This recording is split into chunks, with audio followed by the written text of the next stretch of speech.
Okay then, it's now time to start working on building this wing. Before we do that though, we're going to make it so that we only have to work on half the plane again.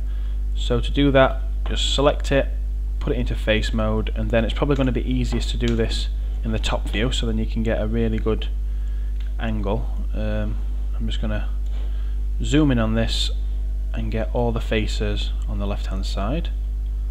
Okay, so I'm not going to be able to select them all in one go because it gets a little bit too sort of close together at the end, so I'm going to have to just hold shift and keep selecting all the faces that I want to get, because when I get to this stage I really need to zoom in quite a bit.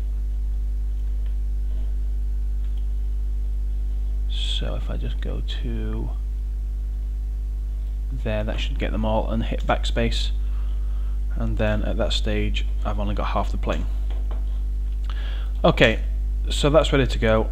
All we need to do now is put it into object mode, select it, and as long as you've not changed any of your settings in duplicate special, you can just click on edit, duplicate special. It remembers the settings from last time, and you get two halves of your plane. Let's put that back into shading view.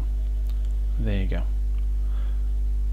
So now we've got two halves of the plane that aren't connected anymore, which is important. So this is now an instance again, so anything we do on one side will happen on the other, and the opposite way. Okay, so now we can start working on this. What we need to do is put some faces around where we're going to extrude the wing from. We're going to work on the front wing first. So we need to go into the side view and just line this up. Okay, so I'm going to put it into vertex mode, and I'm going to have my move tool on because that'll be the tool I'm using, and I've just got to give myself a little bit of room to maneuver this wing, so I'm just going to move those out a little bit.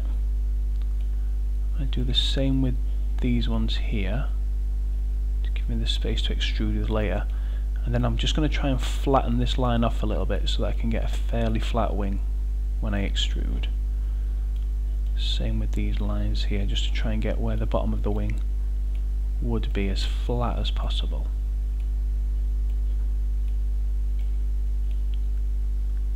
There we go, and I'm going to extrude out of these faces in the next step. So once you've done that, you've created the faces that you're going to work with. So I've tried to create space for those 5 faces there. That's going to construct my wing, hopefully, anyway, in the next step.